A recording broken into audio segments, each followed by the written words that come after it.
Olá, pessoal. Muito bom mais uma vez estarmos unidos dessa forma virtual, né?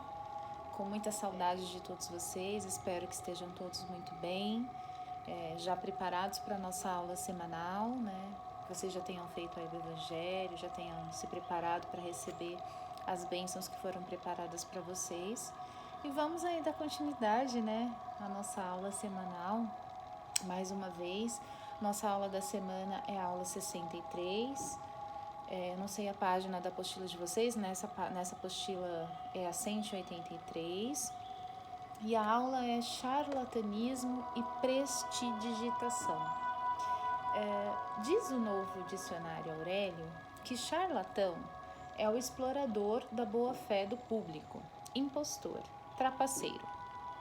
Diz ainda que prestidigitador é o artista que, pela ligeireza dos movimentos das mãos, faz deslocar ou desaparecer objetos, iludindo a vigilância do espectador, de maneira que os faz aparecer de forma inexplicável. Então, o charlatão é aquele que engana a fé das pessoas, que usando a fé das pessoas as ludibria, né, cria aí falsidades, né? E o prestidigitador é aquele que faz truques, né? Essa é a definição do dicionário. Allan Kardec, estudando o capítulo da mediunidade nos animais, no livro dos médiuns, conta experiências observadas nas participações de animais, que por imitação ou reflexo condicionado realizavam atividades como se estivessem sob o comando mental do agente. Conclui que a arte da prestidigitação consiste em dissimular os truques empregados sem que o efeito não seria atingido. Então, fazer truques, tá? Inclusive envolvendo animais e tudo mais. Por outro lado, diz ainda, no livro dos médiuns, que a faculdade mediúnica é para a prática do bem. E os espíritos bons afastam-se de quem pretende transformá-la em meio para qualquer coisa contrária aos desígnios da providência. E quando isto acontece, o médium liga-se a espíritos inferiores por associação de ideias ou mistifica, traindo a boa-fé dos outros, ou engana, tornando-se um charlatão e prestidigitador. Não se recomenda o exercício da mediunidade, mesmo quando restrita aos limites das manifestações físicas em exibições de feira. Quem pretende dispor de espíritos às suas ordens para os exibir em público é suspeito, com justiça, de charlatanismo ou prática hábil de prestidigitação. Como a gente viu em algumas aulas anteriores, sobre perguntas que a gente pode fazer aos espíritos, enfim, os espíritos bons não se submetem a nenhum tipo de prática para enganar as pessoas, seja ela com vantagens e lucros financeiros ou não. Eles não se prestam a esses papéis. Eles nos lembram, nesse capítulo, nos lembra que a mediunidade é uma ferramenta de trabalho para o bem, para o nosso bem, para a nossa evolução moral e espiritual e para o auxílio do próximo. Então, os espíritos bons, aqueles elevados, eles não se prestam a nenhum tipo de pacto, de compactuação para enganar as pessoas, para ser um charlatão, um prestidigitador. E qualquer pessoa que exponha, que vai se utilizar de algum espírito para conseguir alguma vantagem, para dar receita de bolo, para dar números da Mega Sena, a gente tem que desconfiar. Tanto que ele fala, se existir algum pagamento, né, alguma exibição numa feira com pagamento, dizendo aquele médium que ele vai se utilizar de algum espírito, duvide, suspeite. Primeiro do charlatanismo, ou seja, daquele que vai utilizar a boa-fé das pessoas para enganá-las. Ou da prestidigitação, que é aquele que faz truques mirabolantes para chamar a atenção das pessoas, né? E para ganhar vantagens em troca disso. Ou a que tipo de espíritos esse médium está ligado, né? Que tipo de espírito se presta a esse tipo de papel? Os zombeteiros, enganadores, aqueles que não têm compromisso com a verdade. Não se recomenda o exercício da mediunidade, mesmo quando restrita aos limites das manifestações físicas, ou seja, não podemos exibi-la de forma nenhuma. Já pensou numa feira? Aí ele fala, todas as vezes que surjam anúncios de pretensas sessões de espiritismo ou de espiritualismo com entrada paga, a pretexto de fenômenos mediúnicos, necessária se faz cautela, porque o pagamento, ainda que disfarçado, atesta o desconhecimento da doutrina dos espíritos e a sua finalidade. Então, se nós temos que pagar, a gente já está indo contra aquilo que Jesus nos prega, né? Sobre o aperfeiçoamento moral da humanidade, disse Jesus: dai de graça o que de graça recebeste. Está lá em Mateus 10,18. Emmanuel diz assim: os médiuns não são seres privilegiados, e sim criaturas que fracassaram tremendamente no passado e receberam por misericórdia divina a mediunidade como um instrumento de trabalho em benefício dos outros e de si mesmos. A mediunidade, praticada por interesses próprios, por interesses egoístas, é enfocada no livro Estudando a Mediunidade, no capítulo 11, de Martins Peralva, que afirma que a mediunidade transviada, ou seja, desviada do seu objetivo, se reveste das seguintes características. Então, voltando um pouquinho, Emmanuel disse exatamente o que eu disse lá em cima. Mediunidade é uma ferramenta de trabalho para o bem, para a evolução moral e espiritual do médium e do próximo.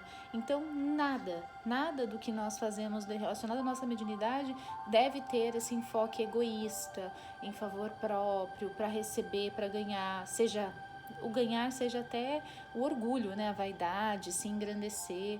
A mediunidade, ela é humildade, é o trabalho na seara do bem. E aí ele fala que a mediunidade praticada por interesses próprios e egoístas só vai levar a gente para alguns caminhos. Então, lá no livro Estudando a Mediunidade de Martins Peralva, ele fala que essa mediunidade desviada vai levar, tem as seguintes características: consultas e exploração de espíritos ainda ignorantes sobre assuntos materiais, como casamento, negócios, empregos, etc.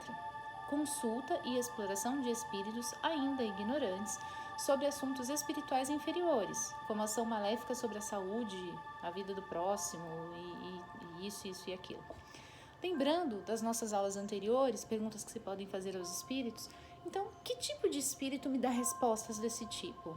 Porque ele fala, porque pode ver que ele fala nas duas, na letra A e na letra B, ele fala espíritos ainda ignorantes. Por quê? Porque não são, espíritos elevados não se prestam a esse tipo de papel, tá? Então, querer saber sobre negócios, emprego, macumba, vida dos outros, esse tipo de mediunidade desviada do objetivo principal vai nos levar a esse tipo de consulta, a esses irmãos que se encontram aí prontos a responder as perguntas sem compromisso com a verdade. A lei de causa e efeito conduzirá certamente quem se dedicar a esse gênero de atividade mediúnica. O que vai nos levar, se nós praticamos a nossa mediunidade dessa forma, desviada do objetivo principal, que é a caridade e elevação moral de nós e do próximo, nós vamos com certeza chegar a uma obsessão resultante da estreita afinidade magnética que se estabelecerá entre os comparsas da ação, médium, dirigentes e espíritos. Então, se eu me habituo a me consultar com aquele tipo de entidade, ela começa a me obsediar e eu obsediar também ela. Então, a primeira coisa é uma obsessão, pela ligação que acontece com esse espírito. A segunda, encontro após o desencarne em zonas inferiores com tais entidades. Então, morri e acabou. Não, morri, corpo físico, mas meu espírito vai se encontrar as minhas ligações, ou seja, aquilo que eu fiz, as ligações que eu fiz durante a minha vida, eu vou me encontrar com essas entidades, com esses irmãozinhos que me auxiliaram a enganar os outros, a fazer truques, né? Enfim, e a gente vai ter que seguir nossa caminhada em zonas inferiores. Terceiro, renascimento futuro em condições difíceis para expiações e resgates, ou seja, numa próxima, então não acaba nessa, olha o círculo vicioso, tem essa vida em que eu pratico uma mediunidade desviada do objetivo, que é a caridade, aí eu desencarno, vou me encontrar com essas entidades em zonas inferiores, a gente vai ter que se reajustar e numa próxima vida ainda terei que vir aqui fazer alguns ajustes para voltar para o eixo, para colocar minha mediunidade a favor de Cristo, a favor do trabalho, do bem e da caridade. Então, olha como é complicado o charlatanismo e a prestidigitação, ou seja, enganar as pessoas usando a fé delas, usando aquilo que elas acreditam, o charlatanismo, e fazer truques, né, que é a prestidigitação. Allan Kardec menciona, em Livro dos Médiuns, no item 312 do capítulo 28, que os sonâmbulos que utilizam sua faculdade de maneira lucrativa não se encontram no mesmo caso, embora essa exploração esteja também sujeita a abusos, e o desinteresse constitua a maior garantia da sinceridade. A posição é diferente, porque é seu espírito que age, estando sempre à sua disposição. Na realidade, exploram a si mesmos, mas têm a liberdade de dispor de si como quiserem, ao passo que os médiuns especuladores exploram as almas dos mortos. Em algum momento, acho que foi, se eu não me engano, na aula do Fê, ele falou sobre sonambulismo, né? Então, na verdade, o médium sonâmbulo é aquele que tem a capacidade, a habilidade de emancipar a sua alma, né? De se locomover em estado de sono. E tem lembranças disso, né? Ele tem a capacidade de lembrar e de, se ele tiver uma mediunidade ajustada e afinada, né, no propósito de Jesus, ele vai usar esse sonambulismo para se melhorar e para auxiliar nas casas de trabalho, enfim, onde for necessário. Então, esse é o conceito de sonambulismo. Então, ele fala que, Allan Kardec fala que os sonâmbulos, eles se utilizam da sua ferramenta, é o espírito do médium que utiliza dessa ferramenta, né, que não é o mesmo caso, porque ele pode, o espírito dele fazer dessa forma, então não é o charlatanismo aí. Mesmo assim, ele pede para que nós prestamos atenção, para a gente não esquecer que eles também recebem auxílio do espírito, de outros espíritos, então os sonâmbulos não estão sozinhos, eles recebem auxílio de outros espíritos, então que é importante que a gente tenha esse tipo de atenção também.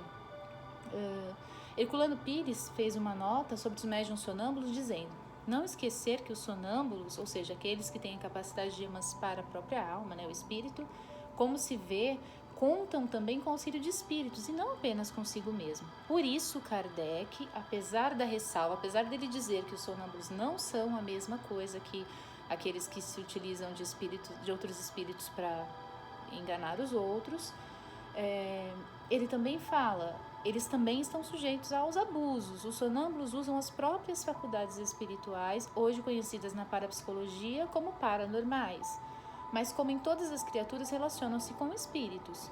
Então ele fala de todos os fenômenos espíritas.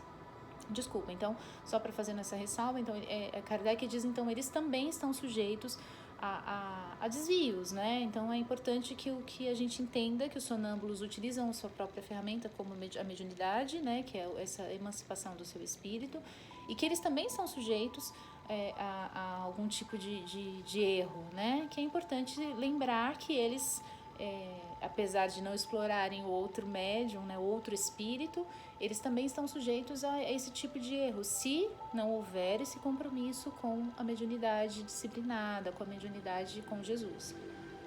De todos os fenômenos espíritas, os que mais se prestam à fraude são os efeitos físicos, por motivos que convém considerar. Primeiro, porque se dirigem mais aos olhos do que à inteligência. São os que a prestidigitação mais facilmente pode imitar. Então, batidas, pancadas, sons são mais fáceis de imitar do que qualquer outro fenômeno espírita, né? E é lógico que a prestidigitação, que é a arte de fazer truques, né? Mas são mais fáceis de imitar. Segundo, porque despertam curiosidades mais do que os outros e são mais apropriados a atrair multidões e, consequentemente, mais produtivos, né? Óbvio, a curiosidade pela batida, pela pancada. O espiritismo começou inicialmente pela curiosidade das mesas girantes, dos barulhos. Então, é muito natural que os efeitos físicos atraiam mais pessoas do que os efeitos mediúnicos, os efeitos espíritas, como a psicografia, né, como a oração, a meditação, a vibração. Muitos mágicos ilusionistas, para darem certo ar de mistério aos seus truques, imitam os fenômenos espíritas e alegam a presença de espíritos, especialmente nos casos de pancadas, movimentos de objetos sem contato, suspensão de corpos no ar, aparições, escrita direta, transporte de objetos para o lugar onde se efetua a reunião. O charlatão e o prestidigitador, acima de tudo, procuram um interesse material qualquer, Um médium evangelizado e consciente de que a sua faculdade é um talento a ser aplicado ao bem do próximo, por certo, saberá imunizar-se contra as influências dos espíritos inferiores, contra as próprias tendências negativas do comportamento, tanto morais como materiais. Então nós estamos aqui na Escola de Ubiratã para quê? Para entender que a nossa mediunidade é uma mediunidade com responsabilidade, com disciplina e que é uma ferramenta de trabalho no bem para nosso próprio auxílio, evolução do nosso espírito e para o auxílio do nosso próximo. Então, sabendo disso, a gente já está um passo de nos distanciar do charlatanismo e da prestidigitação. E aí, se a gente tem essa consciência, a gente tem a disciplina, tem o amor ao próximo e tem os preceitos de Jesus como nosso guia e modelo, muito natural que a gente não caia, né, no erro da prestidigitação, do charlatanismo, que é enganar as pessoas, enfim. Pessoal, espero que tenha sido esclarecedor para vocês. É uma aulinha rapidinha, curtinha, mas se vocês tiverem dúvidas eu estou à disposição. Espero que os meninos também estejam aí à disposição para auxiliar e para responder as dúvidas de vocês. E é isso. Um ótimo fim de semana para vocês, que vocês tenham aí um começo de mês muito melhor, né? Que junho venha trazendo expectativas e esperanças de melhoras e de mudanças positivas para nós, né? Continuamos orando aí, pedindo a Deus pelo nosso planeta, pelos nossos governantes, para que as coisas melhorem também financeiramente, né? Que todo mundo consiga ficar bem aí nos próximos meses que se iniciam. E é isso, pessoal. Fiquem com Deus, fiquem com Jesus, com o Ubiratã, com os mentores de vocês e muito obrigada pela oportunidade. Fiquem com Deus.